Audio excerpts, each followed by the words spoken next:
नमस्कार. पुन्हा एकदा माझ्या यूट्यूब चॅनलमध्ये आपल्या सर्वांचे मनापासून स्वागत आहे. राज्यातील सरकारी कर्मचारी 21 एप्रिलपासून बेमुदत संपावर.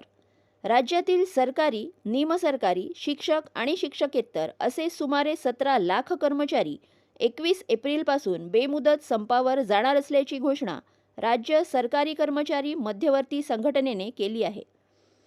जाणून घेऊयात काय आहे कारण.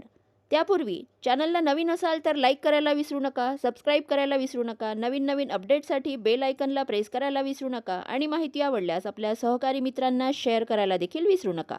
प्रलंबित मागण्यांबाबत राज्य शासनाने ठोस निर्णय न घेतल्याने हा आंदोलनाचा निर्णय घेण्यात आल्याची माहिती समोर येत आहे.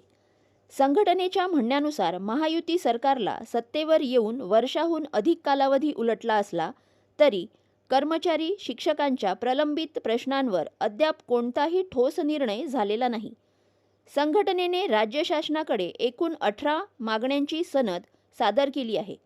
त्यामध्ये रिक्त पदे तातडीने भरणे, कंत्राटी कर्मचाऱ्यांना नियमित करणे, प्रतीक्षा यादीतील पात्र उमेदवारांना अनुकंपा तत्वावर नियुक्त्या देणे, सेवानिवृत्तीचे वय 60 वर्ष करणे, शिक्षक शिक्षकेतर कर्मचाऱ्यांसाठी 10-20-30 आश्वासित प्रगती योजना लागू करणे, तसेच 1 नोव्हेंबर 2005 पूर्वी नियुक्त अंशतः अनुदानित शाळातील कर्मचाऱ्यांना जुनी पेन्शन योजना लागू करणे अशा प्रमुख मागण्यांसाठी संपावर जाणार असल्याची माहिती मिळाली आहे.